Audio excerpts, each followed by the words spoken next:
오늘 우리에게 주신 하나님의 말씀은 마가복음 11장 15절에서 19절의 말씀입니다. 그들이 예루살렘에 들어가니라. 예수께서 성전에 들어가사 성전 안에서 매매하는 자들을 내쫓으시며 돈 바꾸는 자들의 상과 비둘기 파는 자들의 의자를 둘러 엎으시며 아무나 물건을 가지고 성전 안으로 지나다니심을 허락하지 아니하시고 이에 가르쳐 이르시되 기록된 바 내 집은 만민이 기도하는 집이라 칭함을 받으리라 하고 하지 아니하였느냐.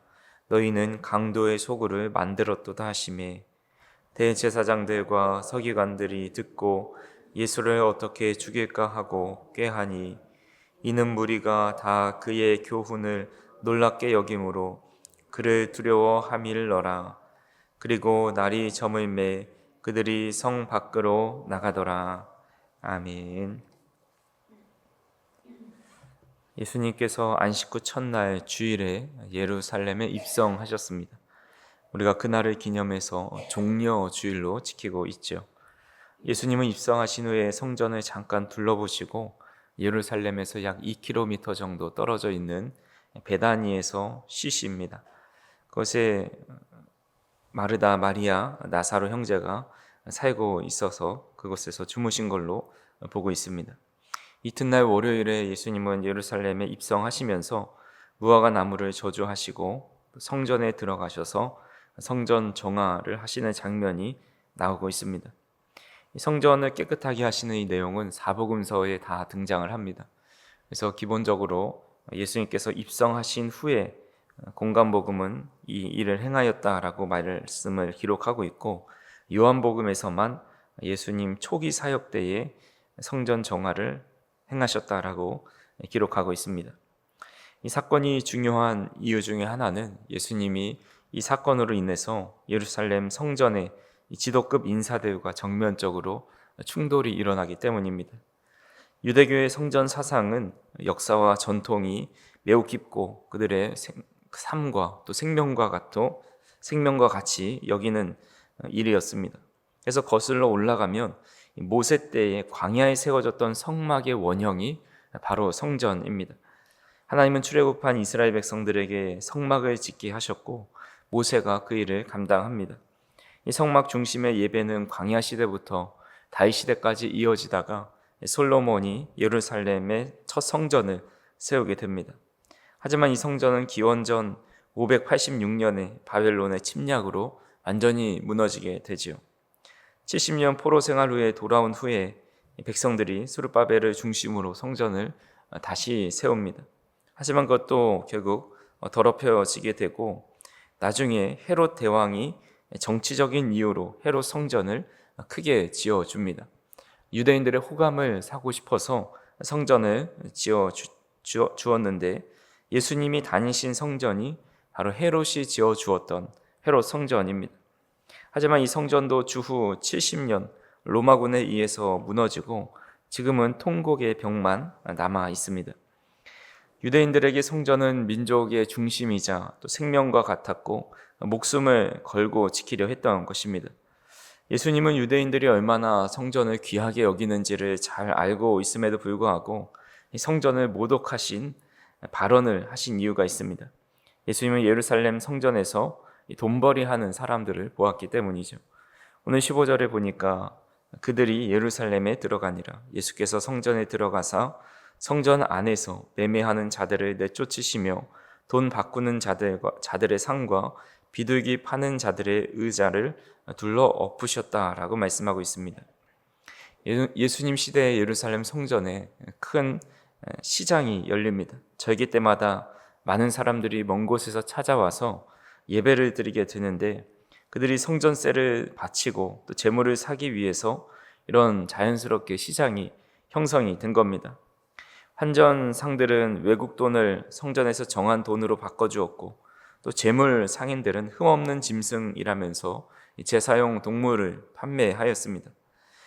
멀리서 온 구도자들의 예배를 위해서 편의를 제공하기 위해서 만들어진 것이지만 시간이 지나면서 이 시장은 점점 커졌고 또 돈벌이 중심으로 바뀌게 되었습니다.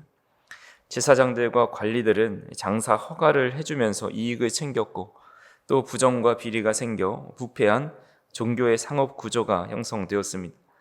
게다가 사람들이 직접 가져온 재물은 흠이 있다고 거절하면서 몇 배나 더 부풀린 비싼 값으로 재물을 사가야만 했습니다. 또 환전 상들도 환율을 마음대로 정하면서 많은 수수료를 발생하면서 돈놀이를 하였습니다. 결국 성전은 하나님께 예배드리는 거룩한 곳이 된 것이 아니라 돈과 권력이 얽힌 거대한 시장이 되어버린 것입니다. 예수님께서 성전에 들어오실 때는 유월절 직전이었습니다. 전국 각지에서 많은 사람들이 예루살렘 성전에 모여 있었습니다. 사람이 많을수록 장사하는 사람들은 신이 났고 결국 이 성전의 거룩성을 잃어버리고 대목을 맞은 시장과 같은 모습을 보이게 된 것입니다. 이런 모습을 보신 예수님께서 분노를 참지 못하셨습니다. 어제 말씀드렸다시피 메시아가 이 땅에 오셔서 3년이나 귀한 사역을 했음에도 불구하고 이 종교 지도자들은 여전히 의의 열매가 없습니다. 자신들의 기득권과 이익 추구를 위해서 하나님의 성전과 율법을 이용하는 것을 보시고 무화과 나무를 저주하신 것처럼 결국 그들의 상을 얻고 내쫓는 모습을 보게 됩니다. 그러면서 주님께서는 성전의 본질이 무엇인지 말씀하고 있습니다. 우리 본문 17절 말씀을 같이 한번 읽어보겠습니다. 이에 가르쳐 이르시되 기록된 바 내 집은 만민이 기도하는 집이라 칭함을 받으리라 하지 아니하였느냐 너희는 강도의 소굴을 만들었도다 하시매. 이 말씀은 구약 성경을 인용하여서 말씀하신 것이죠. 예레미야 56장 7절에 내 집은 만민이 기도하는 집이라 칭함을 받으리라 라고 말씀하고 있습니다. 또 예레미야 7장 11절에서는 너희는 강도의 소굴로 만들었다라는 말씀을 인용하십니다. 기도하는 집과 강도의 소굴은 완전히 상충되는 개념입니다.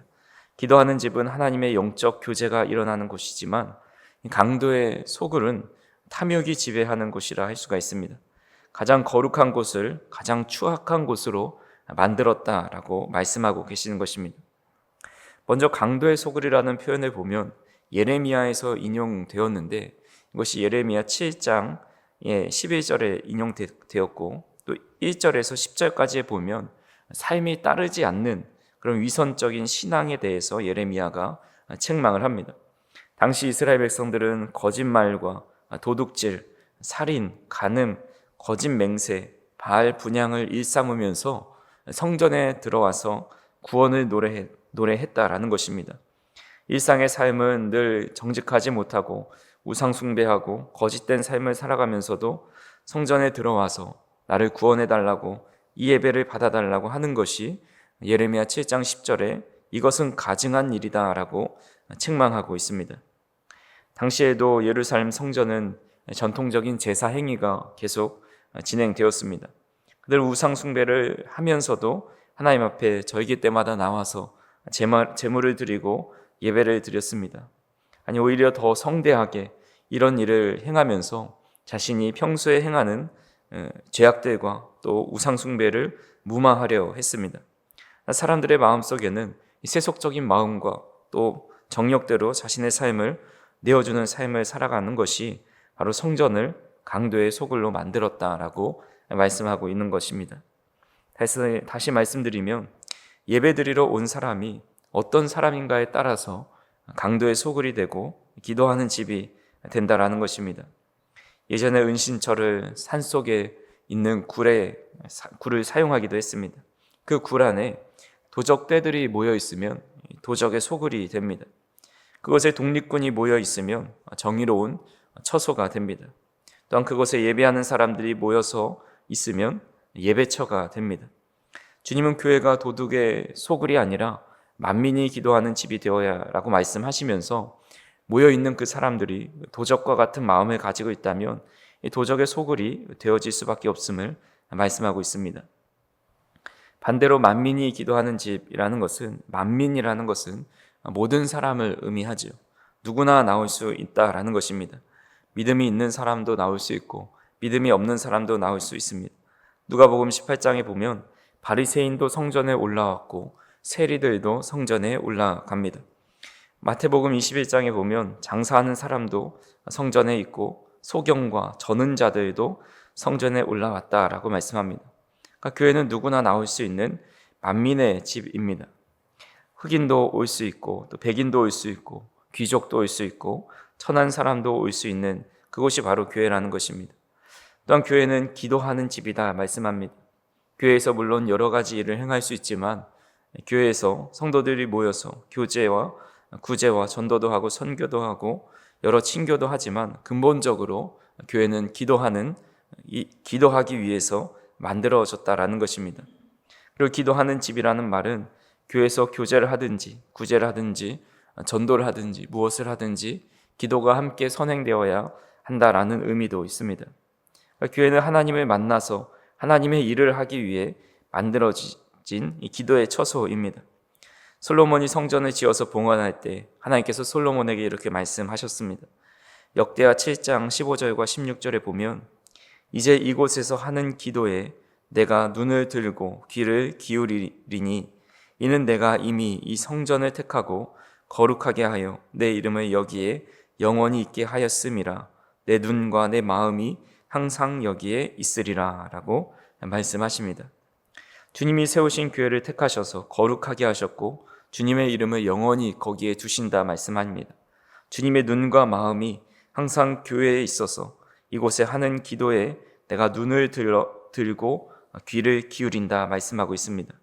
그렇기에 저와 우리 성도님들이 교회 모임 목적이 무엇인가에 따라서 교회가 기도하는 집이 될 수 있고 그렇지 않을 수 있다는 것을 늘 깨달으면서 우리가 교회 나올 때마다 기도하는 자의 모습으로 살아가는 모습으로 나와야 하고 또 교회의 가장 중요한 것이 기도하는 것이다라는 것을 깨닫고 늘 우리가 주님 앞에 나와 기도하는 것을 힘써야 한다라는 것입니다.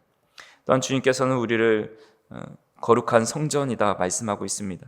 그러니까 우리가 어디에 있든지 일상이 늘 기도하는 자의 모습, 예배자의 모습으로 살아가다가 이 자리에 모여 있다면 우리는 이곳을 기도하는 집으로 만들 수 있음을 알아야 합니다. 그렇게 간절히 바라기는 우리 교회를 또한 우리 각자가 거룩한 성전이 되어서 기도하는 집으로 점점 세워갈 수 있기를 간절히 소망합니다.